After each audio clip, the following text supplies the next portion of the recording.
Was that space actually the real world?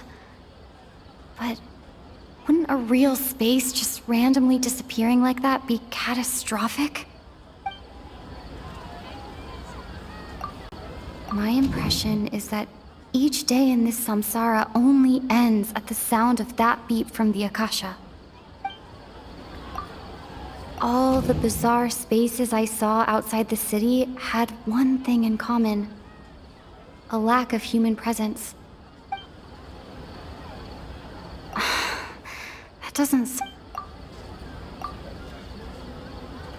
Oh, so that's what it is!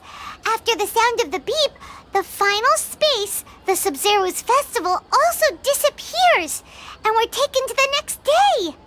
Later on, Traveler also mentioned a bunch of new spaces materializing behind them. Do lots of new spaces appear every day? Paimon's head is spinning. Just what are these spaces anyhow? Well, consider this. For all the horrors of the Archon War, at its heart, it was just a game where a bunch of gods fought over 7 seats. So no matter how strange or spooky things may look on the surface, maybe all they point to in the end is a small and simple secret. Wow, the Archon War, huh? That's an analogy and a half.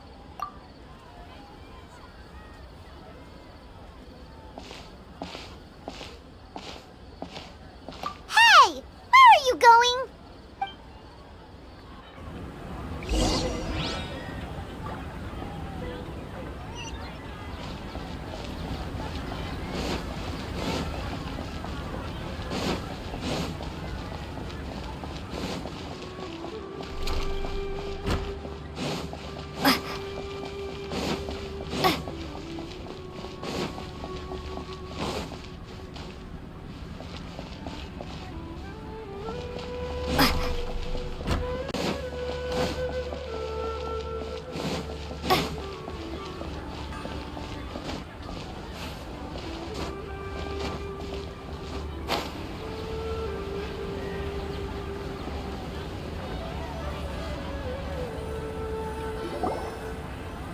Do you want some of...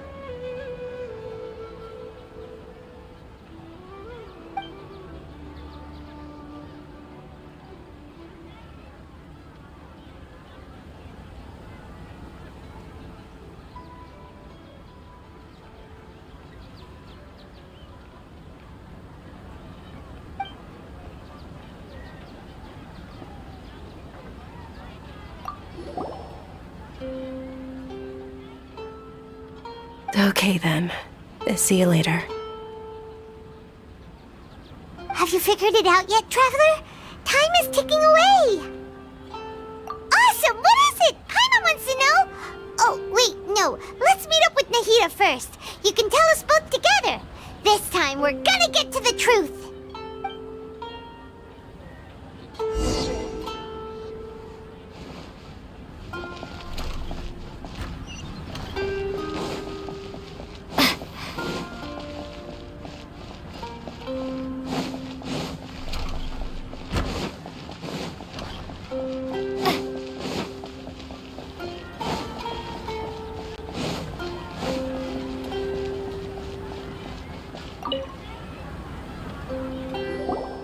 You're back! I've been waiting forever for you two. Judging by the looks on your faces, are you ready to take your Sumeru's exam and graduate from the festival? Okay, first off, have you discovered the hidden truth?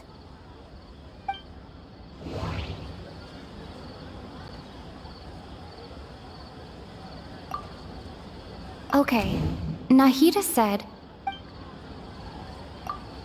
We've already experienced the Sumeru's festival many... People in Sumeru don't dream.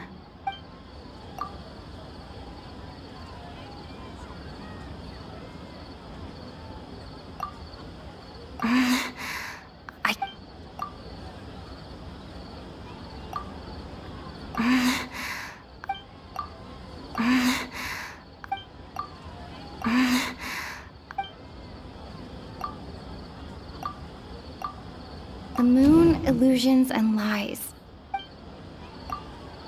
all the bizarre spaces I saw outside the city had one thing in common: a lack of human presence.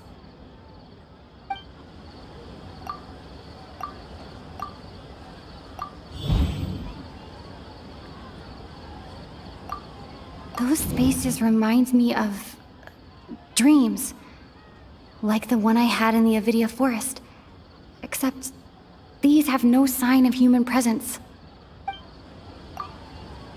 We are all in a dream. It isn't that the people of Sumeru don't dream. Rather, the Akasha is taking their dreams from them. People in Sumeru think they don't dream, but the truth is the Akasha steals their dreams without them knowing it. And those spaces with no human presence are stolen dreams without their host. That would explain why they sounded so weird when she was trying to describe them. Huh. So people in Sumeru do dream after all. In fact, we're all in one big dream together right now. Correct answer. Now, how did you conclude that the Akasha is capable of this?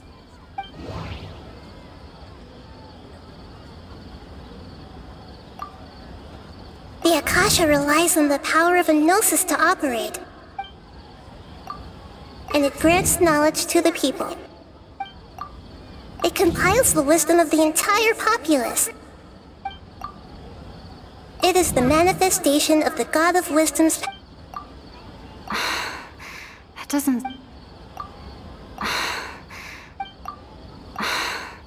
That doesn't...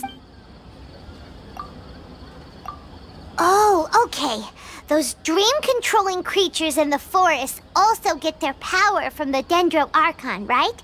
That would explain why the Akasha has the ability to control people's dreams, too. But is stealing everyone's dreams really how the Akasha compiles their wisdom? Isn't there anything more to it than that? Dreams are fantastical, complex, and full of imagination. People's brains are the most active when they're dreaming. In other words, dreams are rich bundles of human wisdom. So, in other words, the complete opposite of how Hypatia understood it. Paimon remembers her saying that the sages think dreams are foolish delusions, and the fact that no one dreams is a blessing from Greater Lord Rukkhadevata. So it was all a dirty trick? The real story is that the sages from the academia are using the Akasha to steal people's dreams for their own use, huh? Oh? By the sounds of it, you understand the current situation pretty well. So then, what about the Samsara? Grand Sage said, go celebrate the birth of that god to your heart's content. That doesn't sound...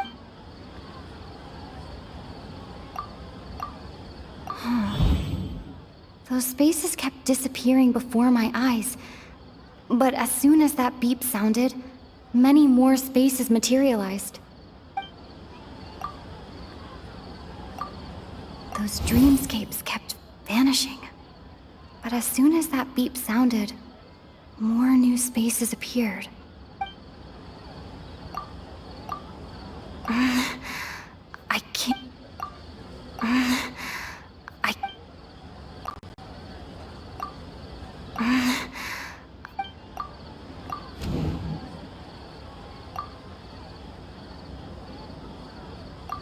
Correct. The Akasha is keeping each person's brain in a constant dream state, but also separating their consciousness from their own dream. Their disembodied consciousness is placed inside the collective dream of the Sumeru's festival along with everyone else's, while their now vacant dreams are harvested by the Akasha. No one is any the wiser as another day passes in the dream, and so begins another samsara cycle. People wake up to yet another dream about the Sumeru's festival. The dreams that belong to them are once again harvested by the Akasha, and so it continues. So, this is like a dream factory, and the Akasha is a dream harvesting machine. Did Paimon get that analogy right? Very good, Paimon. Using analogies well is an excellent habit to get into. Okay, so that beep we keep hearing is actually from our real-life Akasha terminals. Taking off our terminals in this dream doesn't do anything. Alright, last question. Who am I?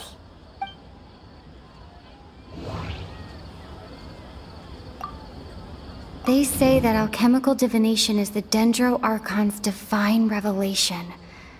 So then, if Nahida has referred to herself as the moon...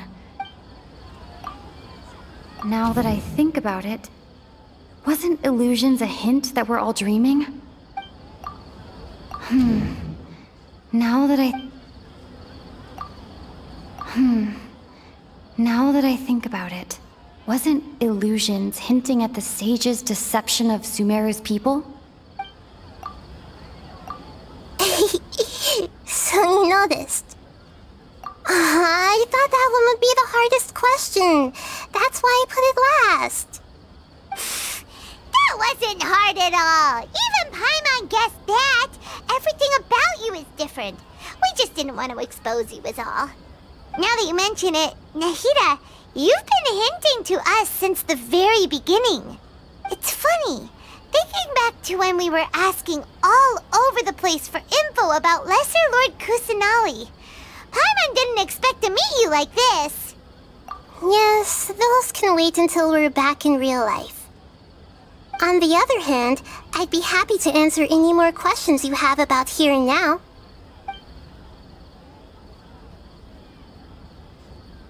You asked me this question before. My answer was, it would literally blow your minds. Now that you know this is all a dream, this answer should hopefully make more sense.